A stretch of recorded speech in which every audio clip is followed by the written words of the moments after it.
Ito ho yung rampa doon no, sa may EDSA sa busway area ng PhilAm Station sa Quezon City ho. Ay talaga naman hong samut-saring batikos ho ang inabot ho ng MMDA dito ho sa rampa na napakatarik ho. Ay makikita nyo ho dyan sa picture na yan. Yang rampa ho na yan ay talaga naman hong inulan ho ng pagpuna sa mga netizen at napakadami ho ang nag-react lalo na ho sa social media dito ho sa rampa na ginawa ho ng MMDA. At base po sa National Building Code of the Philippines po, ang sinasabi pong panuntunan sa paggawa ho ng rampa, ang ratio ay 1:8. Yun ho, kung 8 metro ho yung layo, dapat ho ang taas ay 1 metro lang. So yan ho yung binabanggit ho dyan sa National Building Code of the Philippines. So parang ganito ho yung example, 1 meter ho yung pinakataas niya, 8 metro ho yung layo. So hindi ho matarik itong rampa at ito ho yung basihan at panuntunan ho according ho sa National Building Code of the Philippines na 1:8 ho dapat ang ratio. Pero kung titingnan ho natin yung pagkakagawa ho ay malapit na ho sa 45 degrees ang slope ho o yung tarik ho ng rampa na yan na talaga naman hong binatikos ho ng gusto at talagang matarik at wala na ho sa ayos. At ang isa pa pong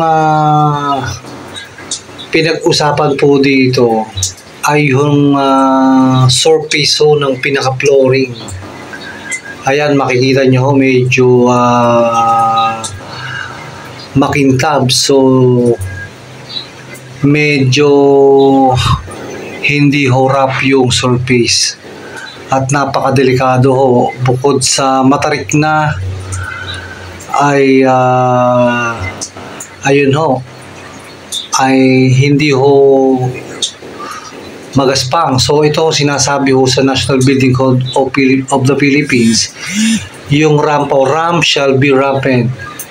Yun po, hindi po siya madulas na material. So ang pagkakaintindi ko po, ang ginamit dyan ay yung checkered steel plate po na ginagamit ho doon ho sa pag may mga nagpapagawa ho ng mga jeepney o kaya owner type jeepney. Yun ho pinakasahig noon, yun ho yung steel plate ho na checkered at medyo madulas ho yun kung wheelchair ho ang dadaan dito.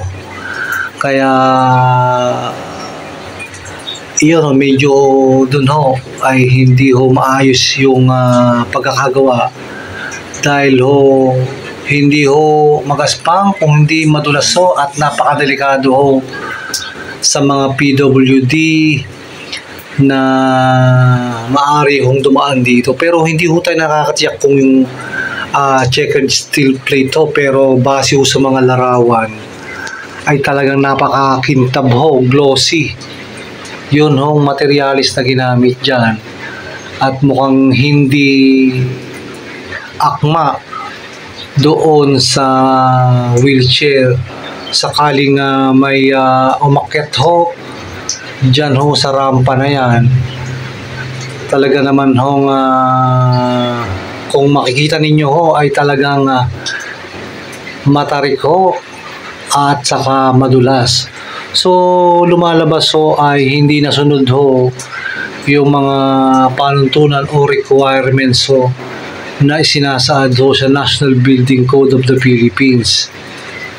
At lalong-lalo na ho kung pababa ang gagamit ho niya na naka-wheelchair. At according ho sa pamunuan ng MMDA, ang sagot nila dyan ay yun nga, dahil hindi daw pinag-isipang mabuti, ang sabi naman nila ay pinag-isipan daw nilang mabuti ho yan. At kanilang ikinonsulta pa sa architectural firm. So yun ho yung sinasabi. Pero kung titingnan ho natin, mukhang hindi rin ho nasunod ng structural firm ho yung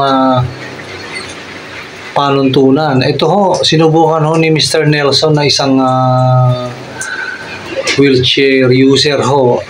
Sinubukan niyo yung rampa. So sa unang-unang rampa pa ho ay talagang kita na ho yung hirap ng pag-akyat. So yan ho ay nakahawak dun sa pinaka parang support dun sa side ng rampa, at hindi pa ho yan yung pinaka handrail. Dahil kung handrail ho yan, dapat yan ay tuloy-tuloy. So yun ho, ay talaga namang hirap na hirap ho itong mamang ito dun ho sa pagsubok niya ho dito sa rampa nga ho na pinag-uusapan. Ayan, makikita niyo ho yung kanyang reaction ng kanyang mukha na hirap na ho sa pag-akyat dyan ho sa rampa na pinag-uusapan ho ng taong bayan na ginawa ho ng MMDA. At may mga kuha pa ho dyan na iba itong si Mr. Nelson na talaga naman hong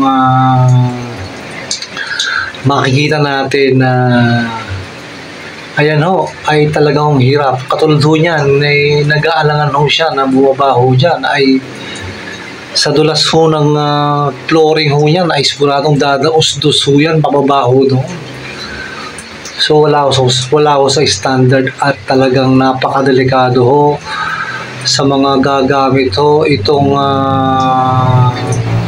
rampa nga ho na controversial. At ayan ho, makikita natin doon sa ituktok ho ay talaga namang makikita ho ang tarik ayan ho, kitang-kita ninyo. Kaya ang ginawa ho nila dyan sa pababa na yan ay sila'y bumaba ng paatras. Ayan ho, kitang-kita ninyo. At doon sa pag-atras ho ay kung walang alalay ay sigurado hong dadaos-dos din. Ay buti nga ho yan, merong umaalalay. Paano kung dumaan ho dyan ay walang umaalalay ho dyan. Ayan ho, pababa ho yan. Tinesting ho yan ni Mr. Nelson ho dyan sa busway station ho, yung rampa nga na pinag-uusapan.